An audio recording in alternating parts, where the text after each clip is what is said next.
Bonjour à tous, le but de cette vidéo est de montrer le théorème suivant, assez central en topologie, qui est donc toutes les normes sont équivalentes en dimension finie. On peut même demander le réciproque, c'est-à-dire que si toutes les normes sont équivalentes, alors on a en dimension finie, mais quand on en prépare, on fait pas cette preuve, donc on va pas s'intéresser à cette preuve pour l'instant. Donc on va écrire la preuve, pas tous les détails, mais on va regarder comment ça fonctionne. L'idée c'est qu'on va comparer les normes et on va vouloir montrer que donc on va prendre un espace, un REV. On pourrait prendre un CEV, ça marcherait aussi bien. Donc un REV de dimension finie. Ok, et on va prendre donc une base de E. Voilà, et on va définir ce qu'on va appeler N0, donc ça va être la norme infinie de X. Moi, la norme infinie de X, c'est dessus des valeurs absolues. Qui dans N. On peut mettre le max. Pour quelle raison bien sûr, on écrit X comme la somme de X. On fait juste les coordonnées dans la base et on prend le maximum de X. Et on va fixer une norme sur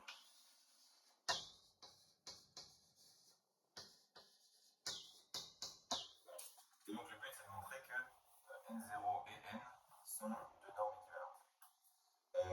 Pour ça on va faire donc une comparaison dans un sens et dans l'autre. On va dire par exemple que si on calcule N de X, ok, N de X on peut très bien écrire c'est N de X1 et 1 plus jusqu'à Xn.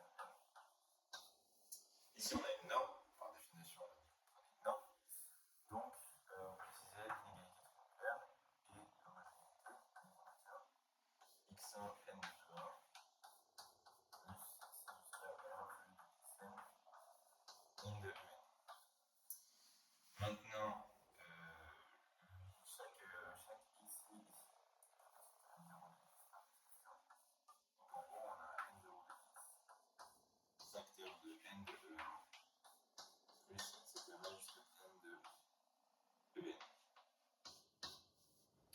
Voilà, et donc ici si on note ce réel alpha, bah en fait on obtient que N sur N0. Donc on a déjà la comparaison dans un sens, c'est-à-dire que N0 est plus fine que N.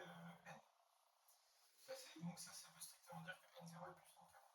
Et donc le but c'est d'avoir dans l'autre sens, c'est-à-dire avoir N0 plus petite que bêta fois N. Dans ce cas-là, on aura que les normes sont équivalentes, c'est la définition. Donc dans ce sens-là, c'est facile.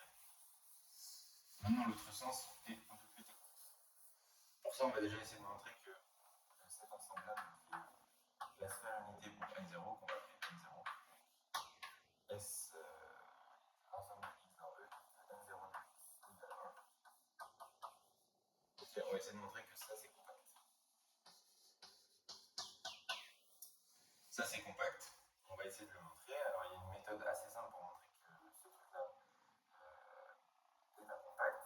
En fait, on peut juste considérer l'application phi qui part de la puissance n, norme infinie sur la puissance n. Donc, la norme infinie sur la puissance n, c'est juste la coordonnée la plus grande, enfin, le maximum des singes n, qui envoie dans E N0. Je précise bien les espaces. C'est important. Et donc ici, un vecteur, on va développer X1, Xn, on donne la somme des X et Y. Donc ça, on peut facilement vérifier que c'est continu.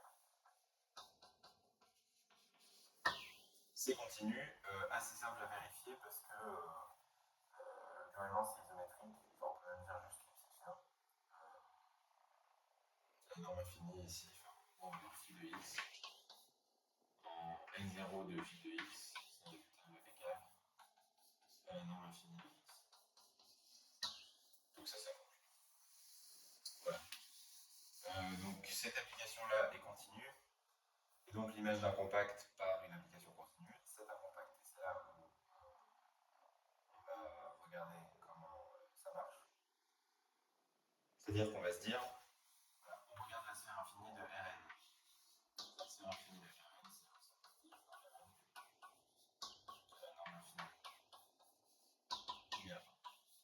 Et ça, absolument montrer que c'est un compact quand on est dans Rn, c'est juste Poisson over Schwarz globalement.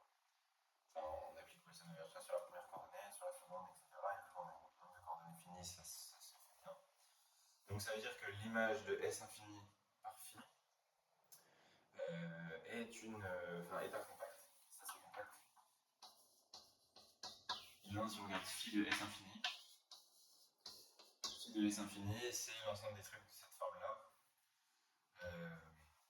L'ensemble de la somme lui, tel que la définition ici de la norme infinie, c'est le max ici égale 1. Ce qui veut strictement dire, c'est exactement la même chose que dire que c'est les x dans U, tel que n0 de x égale 1. Donc ça c'est bien, on est très simple. Donc on a montré que ce truc-là était compact. Ok. Maintenant, on va essayer de conclure. Une fois qu'on a un compact, on va pouvoir utiliser un résultat sur les compacts qui est le fait que, toujours encore une fois, une application continue et l'envoi des compacts dans des compacts. Donc si on regarde l'application N, et on la considère de E N0 dans R. Ça c'est notre application N, la norme. On peut facilement vérifier que N est continu. N est continu, pour quelle raison? Eh bien en gros, c'est l'inégalité triangulaire inversée. N de x moins N de y, en valeur absolue, c'est plus petit que N de x moins y. Ok. Et ça va bien montrer que... oui, excusez-moi, plus petit que N de x moins y. Et ensuite, on avait déjà vérifié que N0 était plus fine que N, donc N0 de x. Donc c'est bien continu pour la norme N0. Donc cette application-là, en choisissant cette norme, est bien continue. Donc elle est continue, elle envoie notre ensemble S0 dans un compact de R, et un compact de R ici, de R+, il va être minoré, en fait il va atteindre cette borne, il va atteindre sa borne inférieure. Donc il va exister un B qui va être l'inf qui est N de x lorsque N0 de x égale 1. Ok. Et si cette inf était égale à 0, eh bien en fait on peut trouver un point x0 vu que cette inf en fait est atteint. Sur la sphère unité il est atteint. Donc en fait c'est plutôt un max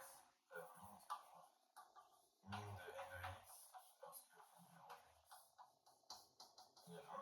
Et donc il est atteint. Et donc si on avait N de x0, donc ça c'est la prédiction supposée mais égale 0, qui égale 0, et bien en gros on a N de x0 qui est égal à 0, et par définition on a N0 de x0 qui est égal à 1. Donc ça pose un problème, hein, parce que ça me dit par le fait que la norme soit définie positive, ça veut dire que x0 est nul, et ça n'obtient pas que x0 est nul. X0 est nul, c'est seulement si sa norme est 0. Donc ce B là, il est strictement positif. Et donc avec ça, on va pouvoir conclure assez facilement. Puisque maintenant, si on prend un x dans E, on regarde n de x sur n0 de x. Pour quelle raison on regarde ça? Puisque là, en gros, là on obtient un truc qui est dans S0. En divisant par n0 de x, on regarde n de ça. Et on sait que c'est plus grand ou égal à b, que b c'est l'infini. Et donc en passant de l'autre côté l'homogénéité de la norme, on obtient que n de x est plus grand que b n0 de x. Donc au final, on va écrire sur n0 de x, le phi de 1 sur b n de x. Et ça conclut puisque ça montre que on a ce sens-là. Et ça conclut parfaitement. De l'autre côté, hein, on avait dit sur alpha